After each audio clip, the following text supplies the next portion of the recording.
Yo, yo, yo. It's another week, another episode of The Prescription. It's the Vivi, and I'm joined with the great one yet again. Dr. Mnandi, how you doing? Hey, thank you so much, Vivi. It's another episode. I'm enjoying episodes. I'm hoping people are enjoying the episodes. Hope so too. But now, Doc, the pleasantries are out the way.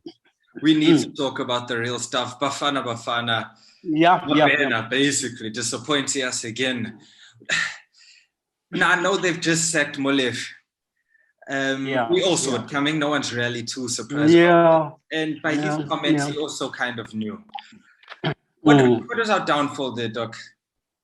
I think for me, I've always said what happens on the field is an outcome of what happens in the administration. You have, because the challenge has been, for the last 10 years, what have we done as Bafana Bafana? Have we done our progression report to check where we are and where are we going? Are we taking the right route? Mm-hmm. So very important enough that we need to start looking at ourselves, smell ourselves, and know so much that what is really happening, what's the really deeper problem of this? And I said, for me, in a principle of fairness and honesty, it's very important that the truth needs to dictate. We're not hammering anybody, but we need to dictate. I think we're not going in the right direction. Mm-hmm. And it's high time that we sit down and say, guys, we're not going in the right direction. The right direction needs to go that way. From the administration point of view, I think it's for the fifth time now we've been qualified for the AFCON. 2015 was the last time, yeah. Yeah, 1994, 2010, 2012, 2017, and now 2021. So I've said, Mina, if you look at it, all points back to the development. It points back to the administration, the conveyor belt between the senior team and the youth teams. It's clearly not connecting. It's not connecting our team. I mean, how possible that we can struggle to connect our youth teams with a senior team? And why I'm saying this is because the first things first, what is our identity? We don't have an identity, to be quite honest. What do you mean, Doc? We got the disky, but I guess we don't play like that anymore, like the teams in the 90s and early 2000s. Okay, Spain's got tiki-taka, Brazil's got samba, Holland's got total football, German's got German precision. What is our identity? What is our identity? And where how do you build your culture? Because ultimately, if you look at it, without identity, you are just playing. If you know what I mean. I know what you mean. Am I making sense? Yeah, I hear what you're saying. Because I look at, okay, we've got Zimbabwe, he's a German coach at Pirates. Now, you spoke previously about the Pirates and Chiefs being good, and then our national team is also, you know what I mean? It reflects. Yeah. Very true. Okay, we've got Gavin Hunt, who doesn't, as we've said before, good coach, but he doesn't play that South African brand. Yes. Yeah. Our two big clubs aren't even really playing total, you know what I mean, South African football. Yeah. And you see, just to support your statement, I said if Pirates, Chiefs, Sundowns do well, Bafana Bafana will be strong. I'm not saying other teams are not important, but now if you go back to '96 when we won the AFCON, look who dominated the squad: Chiefs players, Pirates players, Sundowns players, because of the pressure that comes from within those clubs. Yeah. So ultimately, it's easy for the players to fit.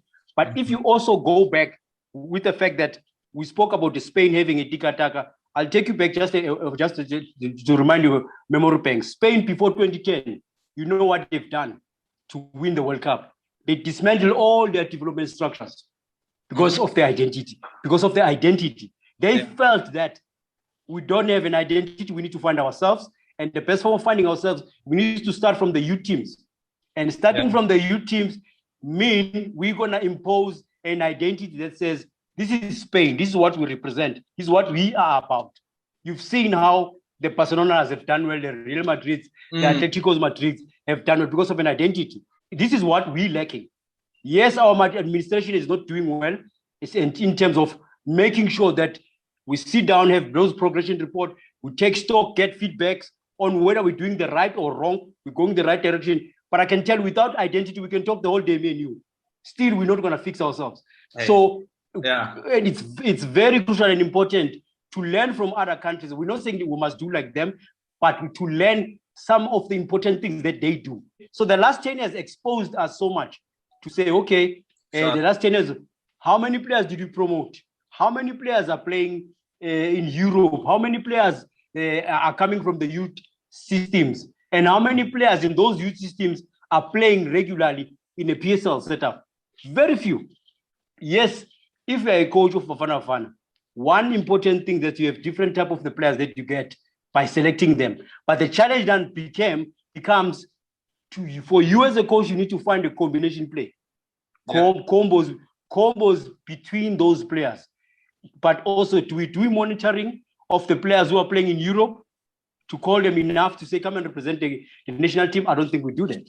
Yeah. You understand what I mean? No, I understand. Yeah, because the Pesitaus and all them and all of the other players who are playing in Europe, yes, they are playing in big leagues, but you need to monitor them. And let me just give a bit of script. In North Africans players, they feel they've underachieved if they still playing in their country of their birth. So ambitions are very critical for the players. And ultimately, that is why you see North African players, they feel they've overachieved if they move away from their country of birth to play in other countries. Do you understand what I mean? So the problem here is very simple. We need to start looking at ourselves administration-wise. We need to start looking at our players in terms of, are they pulling their weight enough? You understand what I mean? And the third one, which is very important, is the identity.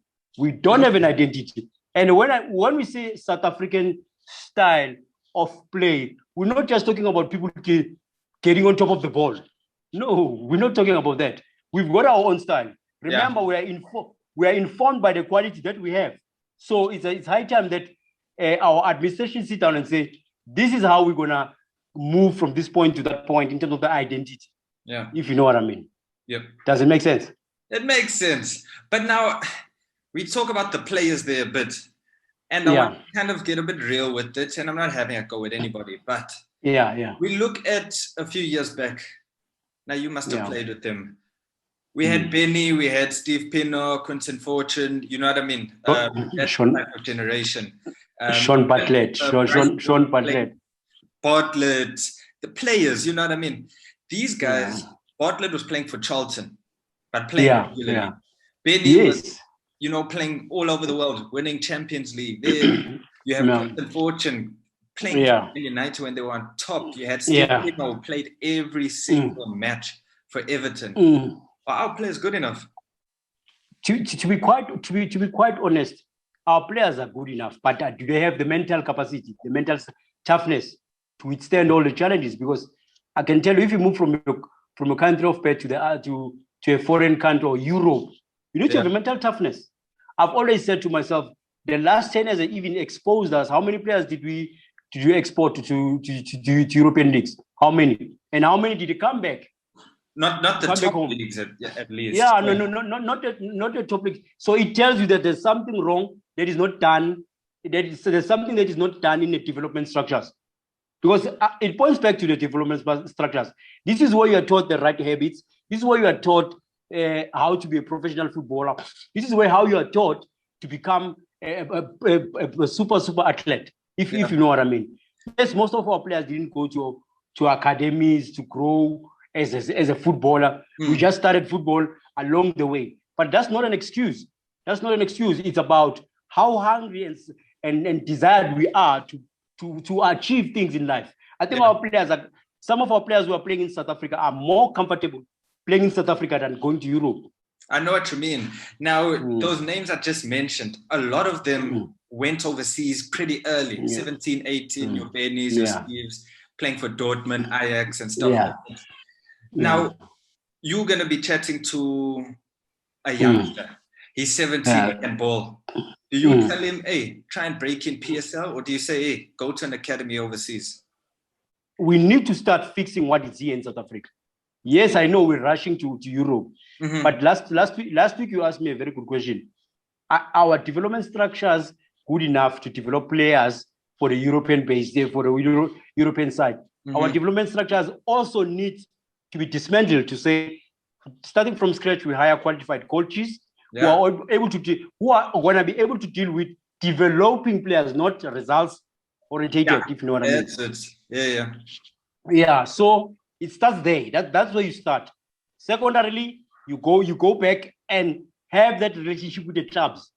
Because most of the clubs are results orientated, if you know what I mean. If clubs can have a synergy between the national team setups, monitor those players, identify those players, and always be ready to make sure that players need to play week in, week out. These are the things that are going to happen. Yes, because I can tell you now, a lot of players are selected in the national team, but that doesn't mean they fit the national setup, if you know what I mean. A lot of players. There are players that are selected, because they are on top form.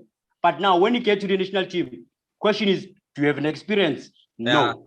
Do you have an international mental capacity to be able to withstand the challenges and the intimidation of international football? No.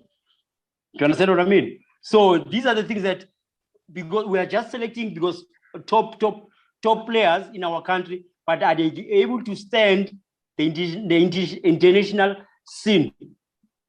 Because I'll give an example. Kutumela. Yeah, okay. What do you think of Kutumela? Smart Kutumela. Though can ball, I think. I was happy with this call-up. I'm okay with him not starting and stuff like that. Listen, he's still proven himself, I don't think. But he can ball. He's a baller. So, but for national team? No, not yet. Not yet. You have to make me say it. The reason I'm asking you so that you can answer this question. Remember, we're engaging. But I don't think Kutumela for national team. I'm not saying it doesn't fit, but I think it is the fact that it didn't do proper development, went to the conveyor belt of the development. It is affecting now his progress in the national team. I was just asking you about one player. There are a lot of players when you sit and look at that squad selection. You say, this guy doesn't fit, but he plays well for his team. So there are a lot of players that we select, but they don't fit the national team. Yeah, because you get some guys. So if we're playing a gun or we're going to those, we're not. A lot of the times we don't have as much freedom as the player. I'm not saying this is one name, but first name that came to head. He's not going to be able to do the things he was doing at Sundowns. He's not going to do as much ball. Can he track back? Can he put in a shift? So I get what you're trying to say as well. And do we select for, okay, guys, we're selecting for us who would fit into our game plan going forward or what? Or do we say, okay, guys, going into Africa, we're going to be playing the Egypts and the Ghanas and stuff like that. Now we need guys who can defend more. We need all who can put in a shift who are stronger. What's the mentality of a coach think, you know what I mean? Building a squad there. I think my worry with our coach's mentality, especially Mlife, I've watched most of the games that he has coached. The fear of losing worries me, Trev. The fear of losing worries me. You play with the fear of saying, as long as I don't lose, I'm okay. But now, the most important thing is the process. For me, the process is very critical because the process means it's going to be long-term. Process means you're going to work on the things that shortcomings of the squad, and obviously which will help you going forward. Because ultimately, if you don't want to lose, don't play then. If you don't want to lose, why play? Well, that's the point. So I look at how he's set up the last game that you've played against Ghana. He played Charlie and Kutsi in the midfield. It shows that he was more defensive, trying to say we'll play on counter attack. The fact that the coach didn't have a game model of how we play, because I asked him in our show in Soccer Zone, I asked him personally, direct to his face. I said, Coach, what's your playing style? He was angry at me with the fact that how can you ask me that question? Because Coach, I think, he used to have that. You can't get asking questions. Yes, like because his reasoning were, the COVID-19. I said, but COVID affected everyone. Yeah. It affected all the countries. There's no country that has been affected. And players need to keep themselves fit and busy. But you need to start monitoring players and say, I'm going to monitor Vivi and check his progress because he's part of my plans. In anything that he does, he's part of my plans. But we never do that. We never do that to let the coach go to England to look at what Pesitao is doing. Let the coach go to Scotland to look at what Zungu is doing and all that. And our squad for me, Trev, our squad, we say we have players, but players are not fighting enough. If you know what I mean. They're not pulling their weight. No. I'll put it bluntly. I know they don't want to hear this, but when I was playing for national team, Penny McCarthy used to stand up halftime and say, guys, do you know who you're representing? Do you know what's the patch on your chest? Yeah. So if you can start answering those questions, you'll understand what does it mean to wear national team jersey. Yeah. I don't think the players now understand wearing that jersey. What does it mean? Because Penny used to use the example of Mandela. He says Mandela stood for the country for 27 years. As we can't stand for a country for 90 minutes. What does that mean? Yeah. You know, yeah. So this is what I'm saying. I see administration is not doing very well. I see we don't have an identity, but also players are not doing their job. I mean, the Ghanas, the Cameroons, the Ivory Coast, they qualify all the time. And we should feel sad because we call ourselves a footballing nation. But footballing nation that doesn't qualify. You qualify by virtue of hosting a tournament. Definitely no. Yes. Getting embarrassed now, to be honest. I'm scared to even go to Africa. Yeah. You see, but now let's get right into our prescription. I think for me it's important, Trev. Yeah.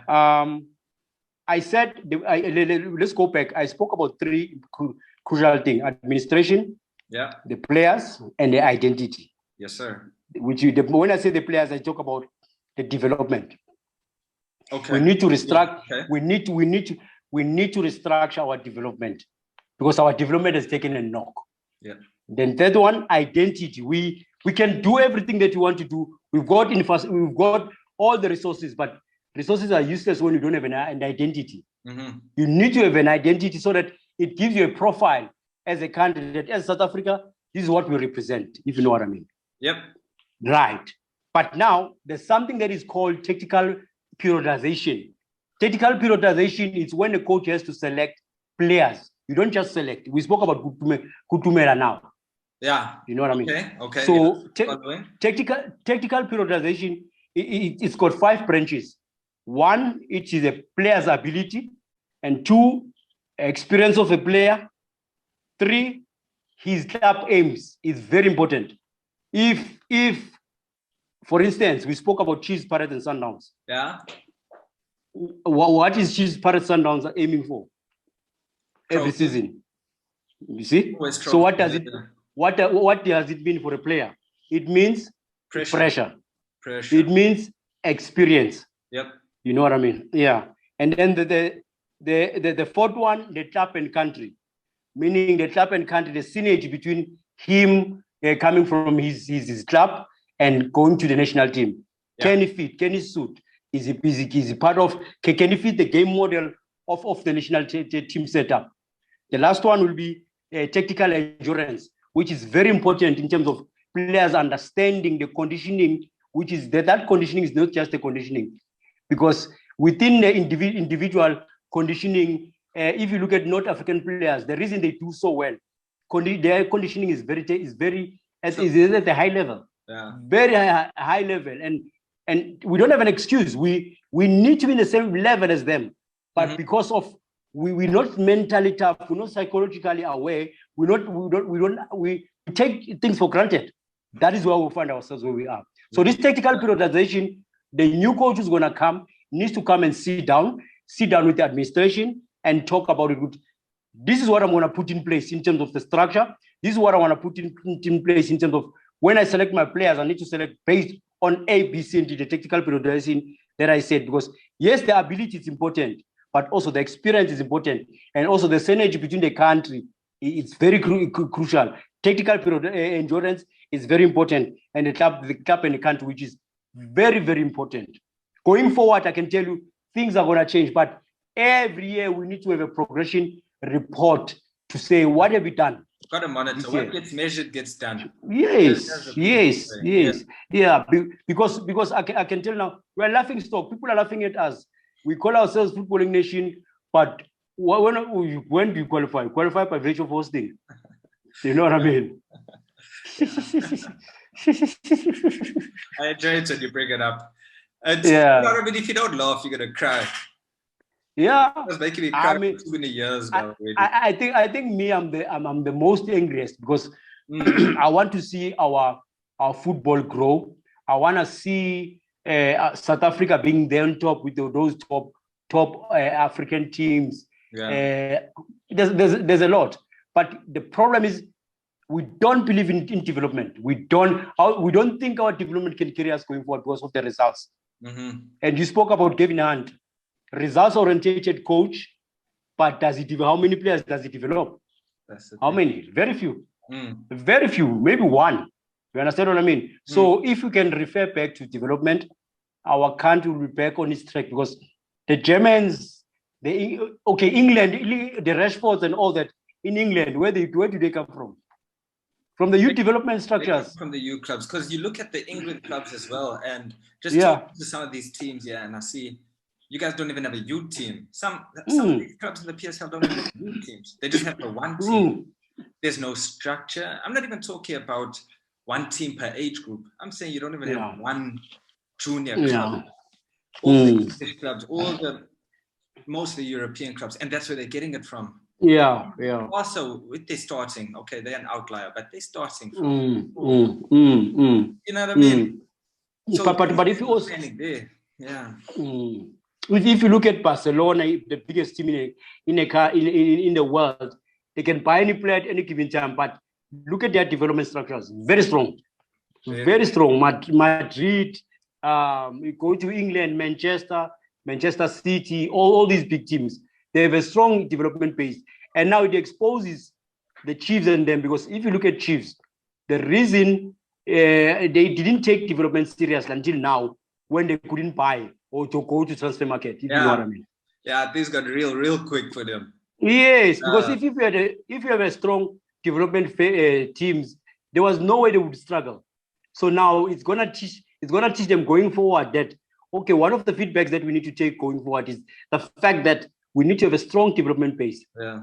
And we need to start learning from these top teams. I can tell you, it's the right route to go. Leave no stone unturned. We need to make sure that even if it hits someone on their position, someone is not doing his job somewhere.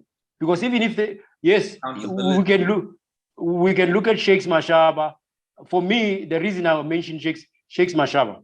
Yeah, no, I wanted to mention him. That's why I'm smiling. Yeah, please continue. Yeah, Shakes Mashaba, for me, I've been with him for national team, I think over 8 years or 9 years.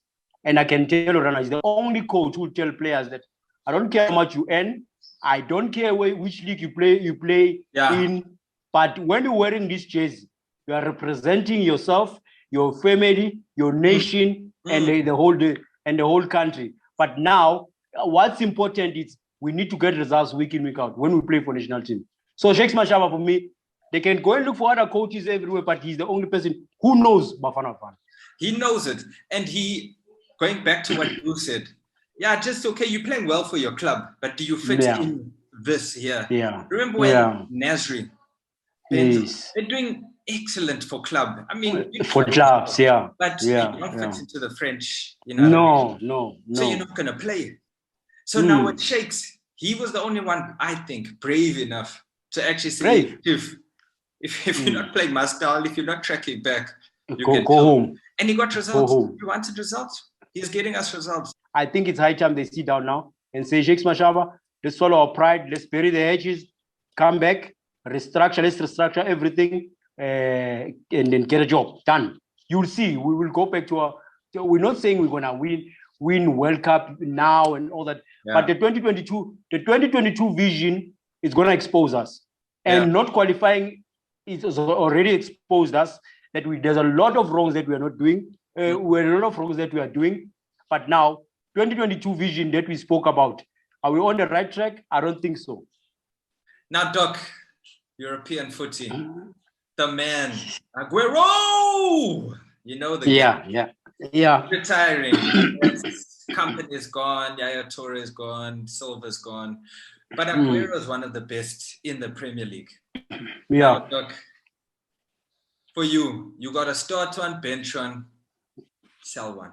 Okay. Aguero, Rooney, Henry. Who you starting? Who you benching? Who you selling? I'll sell Rooney. You? All right. I'll sell Rooney. I'll start Henry. Okay. And then I'll bench Aguero. Why are you starting Henry?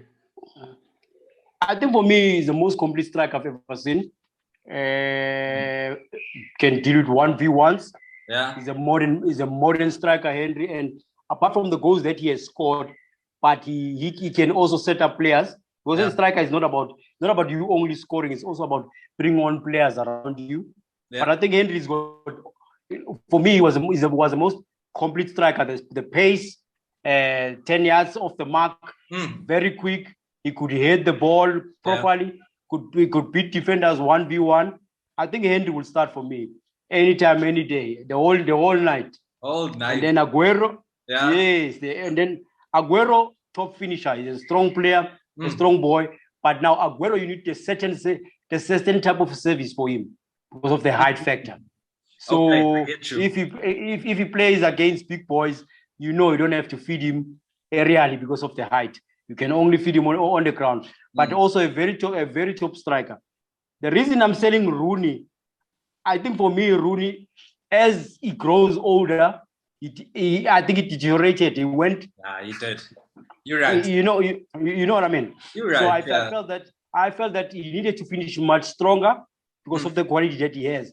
But the problem with Rooney, he started early, and he was doing everything the right way at an early time, which he needed to finish it on the high, but he finished on the low. Yeah. So that's why I would sell. That's why I would sell Rooney. No, I get you. But now, Doc, Premier League football's back. The guys are in Champions League, Champions League as well. Guys, international break is over. Thank goodness. Yeah. We're going into it. Going back to the football now, eh? That's all, Guys, thank you so much. Please subscribe. Please like. Keep on asking questions. Dr. Mnandi's Twitter page, he's going to respond. Don't worry about texting me. I'll text you. Doc, final words. My final words is just to say, you've already said everything that you said, but we keep on growing week in, week out. And I see the response from people who's supporting us. I just want to say, keep on supporting us. There's more information that you're going to get. Not just the information, marinated information with all the experience of the Dr. Mnandi and the prescription and the sugar that I carry. Because everybody, when they see me, they talk about Marshall, world of sports, and this combination with Dr. Mnandi, it works so well. So I just want to say thank you so much for people who are supporting us. We marinating information week in, week out. Bless. Stay blessed. Enjoy the week.